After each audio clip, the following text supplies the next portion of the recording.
الحمد للہ رب العالمین والصلاة والسلام علی سید المرسلین اما بعد فاعوذ باللہ من الشیطان الرجیم بسم اللہ الرحمن الرحیم الصلاة والسلام علیک یا رسول اللہ وعلی آلک واصحابک یا حبیب اللہ الصلاة والسلام علیک یا نبی اللہ وعلی آلک واصحابک یا نور اللہ۔ میٹھے میٹھے اسلامی بھائیوں اور مدنی چینل کے ناظرین، سلسلہ ہے ایک قصہ ہے قرآن سے۔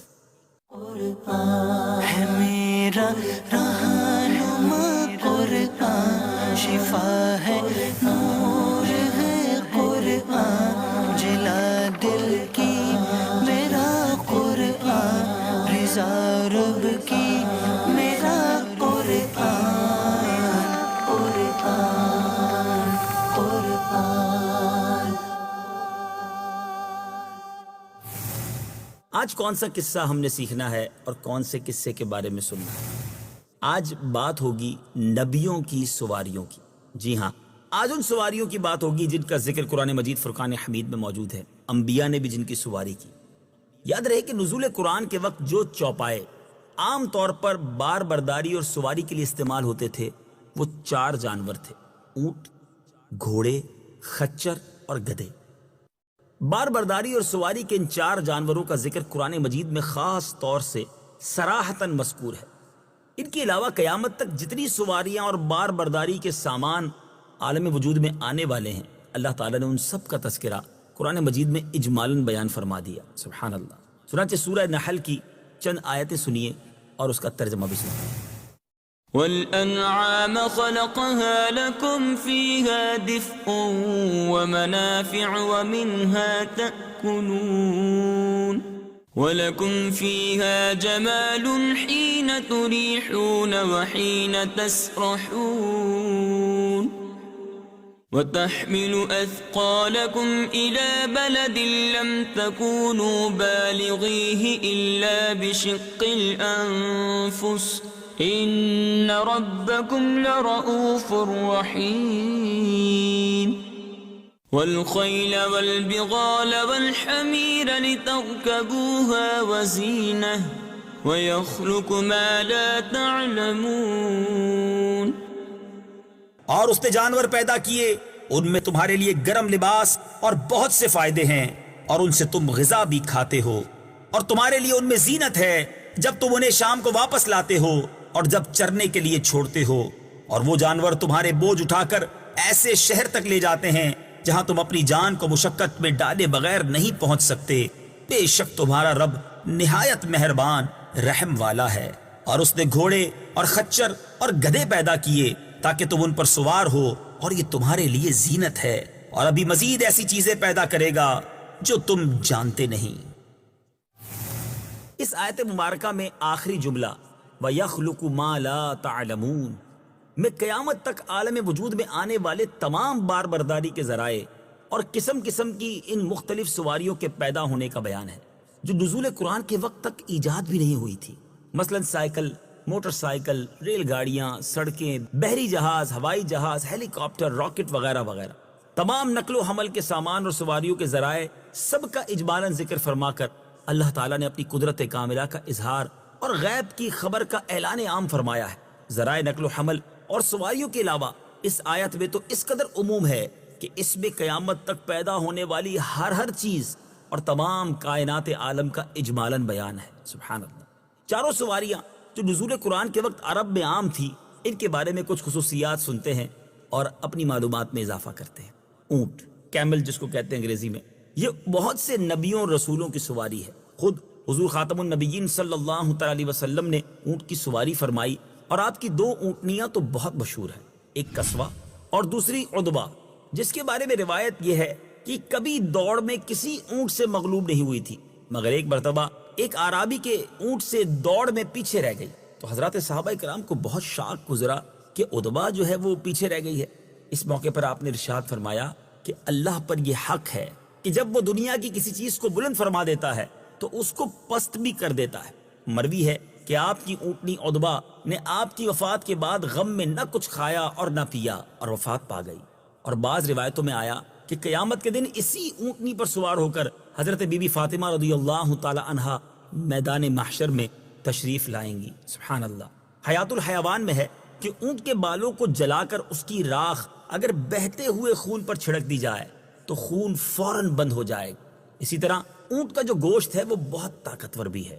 اب سنتے ہیں گھوڑے کے بارے میں. سب سے پہلے گھوڑے پر حضرت اسماعیل علیہ نبینا علیہ السلام نے سواری فرمائی. آپ سے پہلے یہ وحشی اور جنگلی چوپایا تھا، اسی لیے نبی پاک علیہ السلام نے فرمایا کہ تم لوگ گھوڑے کی سواری کرو، کیونکہ یہ تمہارے باپ حضرت اسماعیل علیہ السلام کی میراث ہے. حضرت انس رضی اللہ تعالی عنہ کا بیان ہے کہ حضور اکرم صلی اللہ تعالی علیہ وسلم کو بیویوں کے بعد، ازواج کے بعد سب سے زیادہ گھوڑا محبوب تھا.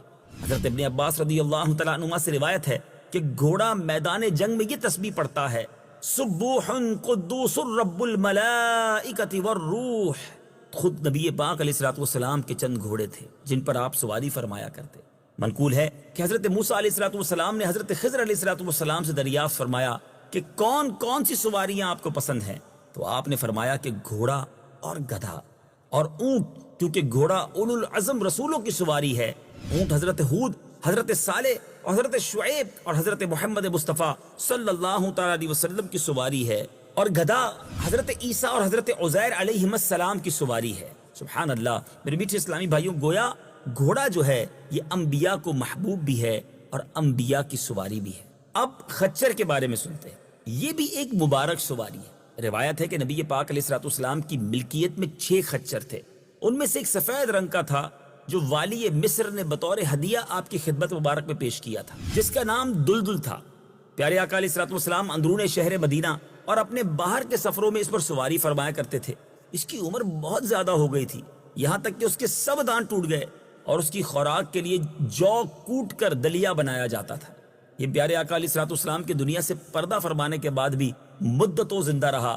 اس پر حضرت عثمان غنی رضی اللہ تعالیٰ عنہ نے اپنے دور خلافت میں سواری فرمائی. آپ کے بعد مولا علی کرم اللہ تعالیٰ وجہ الکریم بھی جنگ خوارج کے موقع پر اسی خچر پر سوار ہو کر جنگ کے لیے نکلے. پھر آپ کے بعد آپ کے صاحبزادگان حضرت امام حسن اور امام حسین رضی اللہ تعالیٰ عنہ نے بھی اس کی سواری فرمائی. اب آتے ہیں چوتھے جانور کی طرف، جس کو ہم عموماً گدھا کہتے ہیں.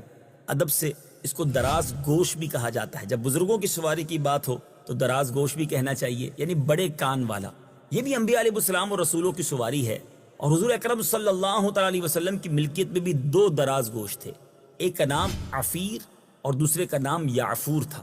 روایت ہے کہ یعفور آپ کو خیبر میں ملا تھا اور اس نے نبی پاک علیہ السلام سے کلام بھی کیا تھا. جی ہاں، اس نے عرض کیا تھا: یا رسول اللہ صلی اللہ تعالی علیہ وسلم، میرا نام زیاد بن شہاب ہے اور میرے باپ داداؤں میں 60 ایسے گدھے گزرے ہیں جن پر نبیوں نے سواری فرمائی ہے، اور آپ بھی اللہ کے نبی ہیں، لہٰذا میری تمنا ہے کہ آپ کے بعد دوسرا کوئی میری پشت پر نہ بیٹھے. چنانچہ اس چوپائی کی تمنا پوری ہو گئی اور نبی پاک کے پردہ فرمانے کے بعد یعفور شدت غم سے نڈھال ہو کر ایک کنویں میں گر پڑا اور فوراً ہی موت سے ہمکنار ہو گیا. یہ بھی روایت ہے کہ نبی پاک علیہ السلام یعفور کو بھیجا کرتے تھے کہ فلاں صحابی کو بلا کر لاؤ، تو یہ جاتا تھا اور صحابی کے دروازے کو اپنے سر سے کھٹکھٹاتا تھا. تو وہ صحابی یعفور کو دیکھ کر سمجھ جاتے کہ نبی پاک علیہ السلام کا بلاوا آیا ہے. چنانچہ وہ فوراً ہی یعفور کے ساتھ دربار نبوی میں حاضر ہو جایا کرتے. حدیث میں آیا کہ جو شخص ادنا کپڑے پہنے گا اور بکری کا دودھ دوہے گا اور گدھے کی سواری کرے گا، اس میں بالکل ہی تکبر نہیں ہوگا. سبحان اللہ. اے میرے میٹھے اسلامی بھائیوں، درس کیا ملتا ہے، سیکھنے کو کیا ملا آج قرآن کی اس بہترین معلومات پر، کہ ان چاروں سواریوں کو حقیر نہیں سمجھنا چاہیے، کیونکہ اللہ تعالیٰ نے بطور انعام و احسان کے ان جانوروں کی تخلیق کا ذکر فرمایا، اور پھر ان چاروں سواریوں پر حضرات انبیاء علیہ السلام سوار ہوئے ہیں. لہٰذا ان سواریوں کی توہین اور تحقیر بہت بڑی گستاخی اور بے ادبی ہے. بلکہ ہر مسلمان پر لازم ہے کہ ان چوپایوں کو اللہ تعالیٰ کی نعمت جان کر شکر بجا لائے اور حضرات انبیاء علیہ السلام کی نسبت سے ان سواریوں کی دل سے قدر کرے اور ہرگز ان کی توہین اور تحقیر نہ کرے. اے میرے میٹھے اسلامی بھائیوں، ان چاروں سواریوں کے بعد دوسری سواریاں جو ایجاد ہوئی ہیں ان پر بھی سوار ہونا جائز ہے، اور ان سواریوں کے بارے میں یہ ایمان رکھنا لازم ہے کہ یہ سب خدا ہی کی پیدا کی ہوئی ہیں، اور یہ سب سواریاں وہی ہیں جن کے بارے میں اللہ تبارک و تعالیٰ نے وَيَخْلُقُ مَا لَا تَعْلَمُونَ فرما کر ان کے پیدا کرنے کا وعدہ فرمایا ہے. اللہ کریم ہمیں قرآن پاک سے بہت کچھ سیکھنے کی، سمجھنے کی توفیق عطا فرمائے، قرآن پاک سے سچی محبت عطا فرمائے. آج شاید بہت سارے ناظرین کو یہ پہلی بار معلومات ملی ہوگی کہ نبیوں کی سواریاں کون سی ہیں، بالخصوص گدھے کے بارے میں، خچر کے بارے میں، تحقیر کے الفاظ، توہین کے الفاظ استعمال کیے جاتے ہیں، مذاق بنایا جاتا ہے، یہ ہمارے نبیوں کی سواریاں ہیں، ہمیں ان کی توہین نہیں کرنی چاہیے۔ اور جب نسبت اللہ والوں سے کسی چیز کی ہو جائے تو پھر تو وہ بڑی رشک والی ہوتی ہے۔ سبحان اللہ، میرے آقا علیہ الصلوۃ والسلام کے مبارک دراز گوش یافور کی کیا بات ہے، سبحان اللہ۔ نبیوں کے سلطان رحمت عالمیان صلی اللہ تعالی علیہ وسلم کی سواری کا اس یافور کو شرف حاصل ہوا، اور پیارے آقا کے گویا ایک میسنجر کے طور پر، ایک پیغامبر کے طور پر وہ صحابہ کرام کے پاس جاتے اور انہیں بلا کر لاتا۔ سبحان اللہ، سبحان اللہ۔ تو بہرحال قرآن پڑھتے رہیں گے، سنتے رہیں گے تو بہت کچھ سیکھتے بھی رہیں گے۔ اگلے سلسلے میں ایک اور قرآنی واقعہ لے کر، ایک اور قرآنی قصہ لے کر حاضر ہوں گے۔ مدنی چینل دیکھتے رہیے۔ صلو علی الحبیب صلی اللہ تعالی علی محمد صلی اللہ علیہ وسلم۔